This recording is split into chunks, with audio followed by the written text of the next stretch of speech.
नमस्कार दोस्तों, स्वागत है हमारी एसके न्यूज अपडेट में। तो चलिए जानते हैं देश और दुनिया की सिलेक्टेड काम की और महत्वपूर्ण 25 बड़ी खबरों को सिर्फ 20 मिनट में। तो अभी तक आपने इस वीडियो को लाइक नहीं किया तो लाइक कर दीजिए और आप इस वीडियो को कहां से देख रहे हैं कमेंट करके जरूर बताइएगा। प्रधानमंत्री नरेंद्र मोदी के राष्ट्र के नाम संबोधन को लेकर अब एक नया विवाद खड़ा हो गया है। करीब 700 से अधिक जागरूक नागरिकों ने चुनाव आयोग का दरवाजा खटखटाते हुए पीएम मोदी के खिलाफ शिकायत दर्ज कराई है। इन नागरिकों का सीधा आरोप है कि चुनाव के दौरान इस तरह के संबोधन से आचार संहिता का उल्लंघन हुआ है। शिकायतकर्ताओं का कहना है कि दूरदर्शन जैसे सरकारी मीडिया प्लेटफॉर्म का इस्तेमाल राजनीतिक फायदे के लिए किया गया है। अब सबकी नजरें चुनाव आयोग पर टिकी हैं कि क्या वह इसे आचार संहिता का उल्लंघन मानकर कोई कड़ी कार्रवाई करेगा या नहीं। इस खबर ने सियासी माहौल में गर्माहट पैदा कर दी है और विपक्ष भी इसे मुद्दा बनाने की तैयारी में है। सावधान, उत्तर प्रदेश के स्कूलों को लेकर आई अभी बड़ी खबर। यूपी में आसमान से बरसती आग और भीषण गर्मी को देखते हुए सरकार ने बच्चों को बड़ी राहत दी है। प्रदेश के कक्षा 8 तक के सभी परिषदीय स्कूलों के समय में अचानक बड़ा बदलाव कर दिया गया है। अब भीषण लू और तपिश से बचाने के लिए स्कूलों को सुबह जल्दी खोलने का फैसला लिया गया है। नई गाइडलाइंस के मुताबिक अब स्कूल सुबह 7:30 बजे शुरू होंगे और दोपहर 12:30 बजे तक ही संचालित किए जाएंगे। यह आदेश मंगलवार से ही लागू माना जाएगा। प्रशासन ने स्पष्ट किया है कि बच्चों की सेहत सबसे पहले है, इसीलिए धूप तेज होने से पहले ही स्कूलों की छुट्टी कर दी जाएगी। अगर आपके घर में भी स्कूल जाने वाले बच्चे हैं तो इस नई टाइमिंग को नोट कर ले ताकि उन्हें गर्मी की मार से बचाया जा सके। चुनावी दंगल से इस वक्त की सबसे सनसनीखेज खबर। पश्चिम बंगाल के रण में सियासी पारा 7वें आसमान पर पहुंच गया है। बीजेपी के दिग्गज नेताओं के बाद अब राष्ट्रीय अध्यक्ष नितिन नबीन ने ममता बनर्जी और टीएमसी पर सीधा हमला बोला है। नबीन ने हुंकार भरते हुए कहा कि बंगाल में अब सिर्फ बदलाव की लहर नहीं बल्कि ममता सरकार को उखाड़ फेंकने वाली सुनामी आ चुकी है। उन्होंने मां माटी मानुष के नारे को पूरी तरह फेल बताते हुए कहा कि बंगाल की जनता अब घुसपैठ और भ्रष्टाचार से मुक्ति चाहती है। आपको बता दें कि इस महायुद्ध का पहला चरण 23 अप्रैल को शुरू हो रहा है, जिसमें बंगाल की 152 सीटों और तमिलनाडु की सभी विधानसभा सीटों पर एक साथ वोट डाले जाएंगे। बीजेपी ने दावा किया है कि 4 मई को जब नतीजे आएंगे तो बंगाल में कमल खिलेगा। चुनावी माहौल इतना गर्म है कि हर किसी की नजर अब गुरुवार को होने वाली वोटिंग पर टिकी है। दुनिया को दहला देने वाला ये बड़ा खुलासा। मिडिल ईस्ट में तनाव के बीच एक ऐसी खबर सामने आई है जिसने वॉशिंगटन से लेकर तेहरान तक हड़कंप मचा दिया है। दावा किया जा रहा है कि जब ईरान ने अमेरिकी लड़ाकू विमान को मार गिराया था तब तत्कालीन राष्ट्रपति डोनाल्ड ट्रंप अपना आपा खो बैठे थे। जैसे ही उन्हें जेट गिरने की खबर मिली, वे वॉर रूम में मौजूद आला अधिकारियों पर बुरी तरह चिल्लाने लगे। हालत इतनी बिगड़ गई थी कि वहां मौजूद सुरक्षा अधिकारियों को स्थिति संभालने के लिए ट्रंप को वॉर रूम से बाहर तक ले जाना पड़ा था। बताया जा रहा है कि ट्रंप ईरान की इस जुर्रत से इतने गुस्से में थे कि वे तुरंत जवाबी हमले का मन बना चुके थे, जिससे लगभग तीसरा विश्व युद्ध शुरू हो सकता था। इस खुलासे ने एक बार फिर साबित कर दिया है कि ईरान और अमेरिका के बीच की दुश्मनी कितनी खतरनाक मोड़ पर पहुंच चुकी थी। बंगाल की सत्ता को लेकर इस वक्त की सबसे बड़ी खबर सामने आ रही है। 294 सीटों वाली बंगाल विधानसभा के लिए चुनावी बिगुल बज चुका है और ओपिनियन पोल के नतीजों ने सबको चौंका दिया है। सर्वे के मुताबिक ममता बनर्जी की टीएमसी चौथी बार सरकार बनाने की रेस में सबसे आगे दिख रही है। युवा साथी जैसी योजनाओं और 1500 रुपए की मासिक मदद के वादे ने दीदी का पलड़ा भारी कर रखा है। लेकिन बीजेपी भी इस बार परिवर्तन की सुनामी लाने का दावा कर रही है। शुभेंदु अधिकारी के नेतृत्व में बीजेपी ने कानून व्यवस्था और भ्रष्टाचार को बड़ा मुद्दा बनाया है। ओपिनियन पोल के अनुसार बीजेपी की सीटों में भारी इजाफा हो सकता है, लेकिन वह बहुमत के जादुई आंकड़े से फिलहाल थोड़ी दूर नजर आ रही है। मुकाबला इतना कांटे का है कि बेरोजगारी और आरजी कट जैसे मुद्दों ने मतदाताओं को 2 हिस्सों में बांट दिया है। अब देखना दिलचस्प होगा कि 23 अप्रैल को होने वाली पहले चरण की वोटिंग में ऊंट किस करवट बैठता है। बिहार में सम्राट युग की शुरुआत के साथ ही अब नई कैबिनेट को लेकर सस्पेंस गहरा गया है। मुख्यमंत्री सम्राट चौधरी इस वक्त दिल्ली के दौरे पर हैं, जहां वे बीजेपी के शीर्ष नेतृत्व के साथ मिलकर नई सरकार की टीम का खाका तैयार कर रहे हैं। चर्चा है कि इस बार बिहार मंत्रिमंडल में नो रिपीट फॉर्मूला लागू हो सकता है, जिसका मतलब है कि कई पुराने दिग्गजों की छुट्टी हो सकती है। सबसे ज्यादा चर्चा विजय कुमार सिन्हा को लेकर है। खबर आ रही है कि उनके दोबारा मंत्री बनने पर सस्पेंस बना हुआ है। बीजेपी नेतृत्व इस बार युवाओं और नए सामाजिक समीकरणों को साधने के लिए नए चेहरों को मौका देने के मूड में है। सूत्रों की माने तो 5 मई के बाद कैबिनेट का बड़ा विस्तार हो सकता है, जिसमें कई चौंकाने वाले नाम सामने आ सकते हैं। बिहार की राजनीति में आए इस बड़े बदलाव ने पुराने नेताओं की धड़कनें बढ़ा दी हैं, क्योंकि अब पावर सेंटर पूरी तरह बदल चुका है। हॉर्मुज जलडमरू मध्य में समुद्र की लहरें अब बारूद की गंध से भर गई हैं। ईरान की रिवॉल्यूशनरी गार्ड्स द्वारा भारतीय जहाजों पर बिना किसी चेतावनी के सीधी फायरिंग करने की खबर ने पूरी दुनिया को हिलाकर रख दिया है। ताजा जानकारी के मुताबिक भारत के 14 जहाज अभी भी उस खतरनाक इलाके में फंसे हुए हैं, जिनमें कच्चे तेल और गैस का भारी स्टॉक मौजूद है। इस हमले के बाद भारत सरकार ने बेहद कड़ा रुख अपनाया है। नई दिल्ली में ईरानी राजदूत को तुरंत तलब किया गया और भारत ने 2 टूक शब्दों में कह दिया है कि हमारे क्रू मेंबर्स की सुरक्षा से कोई समझौता नहीं किया जाएगा। खबर यह भी है कि भारतीय नौसेना पूरी तरह एक्शन मोड में है और खाड़ी क्षेत्र में अपनी चौकसी बढ़ा दी है, ताकि फंसे हुए जहाजों को सुरक्षित बाहर निकाला जा सके। उत्तर प्रदेश के सियासी मैदान में समाजवादी पार्टी ने एक ऐसा दांव खेला है जिसने सत्ता के गलियारों में हलचल मचा दी है। सपा प्रमुख अखिलेश यादव ने ऐलान किया है कि अगर 2027 में उनकी सरकार बनती है तो प्रदेश के हर घर को 300 यूनिट बिजली मुफ्त दी जाएगी। अखिलेश ने सीधे तौर पर स्मार्ट मीटर को ठगी का मीटर बताते हुए कहा कि जनता महंगे बिलों से त्रस्त है और यह मुफ्त बिजली उनके बजट को बड़ी राहत देगी। यही नहीं, अखिलेश यादव ने महिलाओं के लिए भी पिटारा खोल दिया है।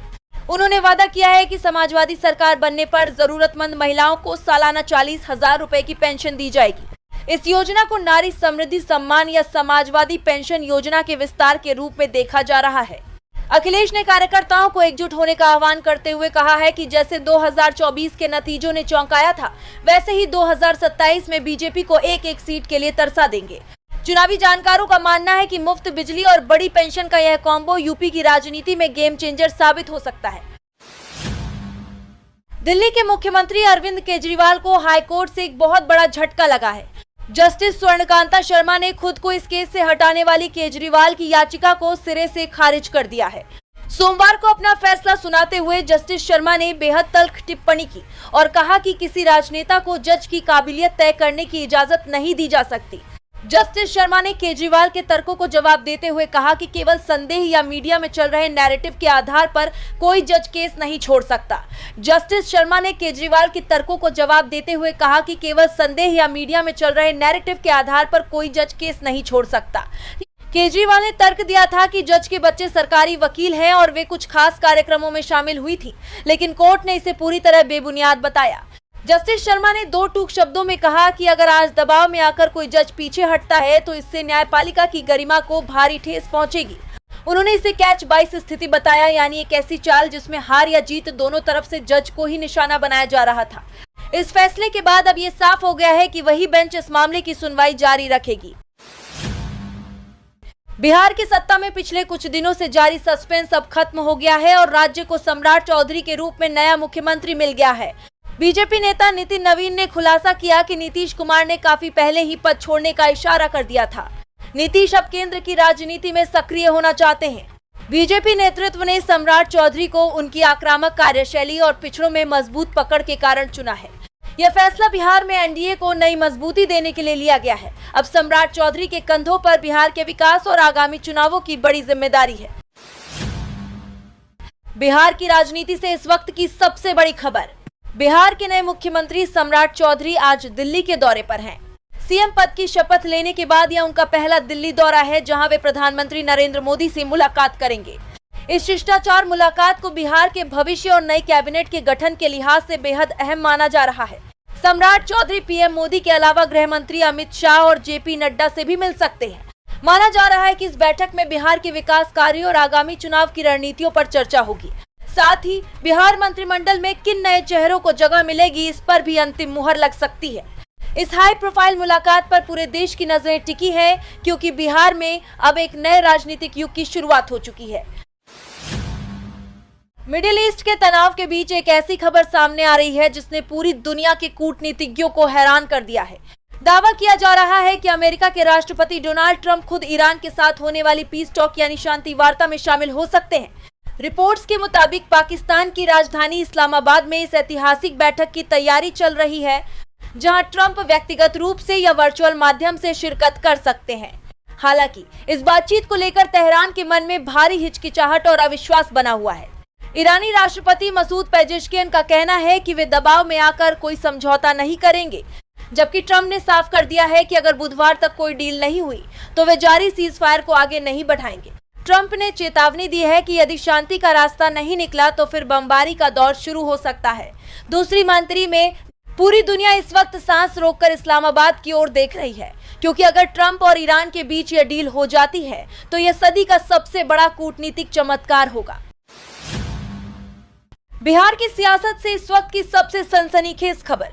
बिहार में सत्ता का केंद्र बदलते ही पावर गेम शुरू हो गया है। मुख्यमंत्री पद की शपथ लेते ही सम्राट चौधरी ने पूर्व डिप्टी सीएम विजय सिन्हा के फैसलों को उलटना शुरू कर दिया है। ताजा घटनाक्रम में सम्राट चौधरी ने हड़ताल के कारण पिछले 2.5 महीने से निलंबित चल रहे 224 राजस्व कर्मचारियों का निलंबन तुरंत प्रभाव से रद्द कर दिया है। दरअसल विजय सिन्हा ने अपने कार्यकाल के दौरान कड़ा रुख अपनाते हुए इन कर्मियों को सस्पेंड किया था, जिससे प्रशासनिक कामकाज ठप हो गया था। अब सीएम सम्राट चौधरी ने सॉफ्ट अप्रोच अपनाते हुए सभी डीएम को आदेश जारी कर दिए हैं कि इन कर्मियों को काम पर वापस लिया जाए। सियासी गलियारों में इसे विजय सिन्हा के प्रभाव को कम करने और कर्मचारियों को अपने पक्ष में करने के बड़े दांव के रूप में देखा जा रहा है। इस फैसले ने साफ कर दिया है कि नई सरकार अब अपने हिसाब से सूबे की इबारत लिखेगी। बिहार की सबसे कम उम्र की बीजेपी विधायक और मशहूर लोक गायिका मैथिली ठाकुर ने अब पश्चिम बंगाल की राजनीति में एंट्री मारकर हलचल तेज कर दी है। सोमवार को हुगली पहुंची मैथिली ठाकुर ने मीडिया से बात करते हुए एक बड़ा और चौंकाने वाला दावा किया। उन्होंने कहा कि 2026 के विधानसभा चुनाव में बंगाल की तस्वीर पूरी तरह बदलने वाली है। मैथिली ने हुंकार भरते हुए कहा, बंगाल में अब परिवर्तन की लहर नहीं बल्कि सुनामी आने वाली है और 2026 में यहाँ कमल खिलना तय है। मैथिली ठाकुर ने ममता सरकार पर निशाना साधते हुए कहा कि यहां आने में उन्हें शुरुआत में थोड़ी हिचकिचाहट थी, लेकिन लोगों का प्यार देखकर वे दंग हैं। उन्होंने दावा किया कि बंगाल की जनता अब डर और भ्रष्टाचार से मुक्ति चाहती है। आपको बता दें कि 23 अप्रैल को बंगाल में पहले चरण की वोटिंग होने वाली है। उससे ठीक पहले मैथिली के इस दौरे और भजन के जरिए चुनावी प्रचार ने बीजेपी कार्यकर्ताओं में नया जोश भर दिया है। अब देखना यह होगा कि मैथिली का यह सुर बंगाल की सत्ता के समीकरण को कितना बदल पाता है। उत्तर प्रदेश के मुख्यमंत्री योगी आदित्यनाथ ने लखनऊ में आयोजित जन आक्रोश महिला पदयात्रा के दौरान समाजवादी पार्टी और कांग्रेस के खिलाफ मोर्चा खोल दिया है। मुख्यमंत्री ने महिला आरक्षण संशोधन विधेयक को संसद में गिराने की कोशिशों पर विपक्ष को जमकर घेरा। उन्होंने दो टूक शब्दों में कहा कि सपा और कांग्रेस का चेहरा न केवल अलोकतांत्रिक है बल्कि पूरी तरह महिला विरोधी भी है। सीएम योगी ने कड़े शब्दों में कहा कि जब देश की आधी आबादी को उनका हक देने की बात आती है तो विपक्ष बाधा बनकर खड़ा हो जाता है। उन्होंने इस घटना की तुलना द्रौपदी चीरहरण से करते हुए कहा कि विपक्षी दलों ने करोड़ों माताओं बहनों की आकांक्षाओं को ठेस पहुंचाई है। योगी आदित्यनाथ ने याद दिलाया कि ये वही लोग हैं जिन्होंने पहले 3 तलाक कानून का विरोध किया था। उन्होंने दावा किया कि जनता इस अपमान को भूलेगी नहीं और आने वाले चुनाव में इसका करारा जवाब देगी। इस पदयात्रा में हजारों महिलाओं की भीड़ ने विपक्षी गठबंधन के खिलाफ अपना कड़ा विरोध दर्ज कराया।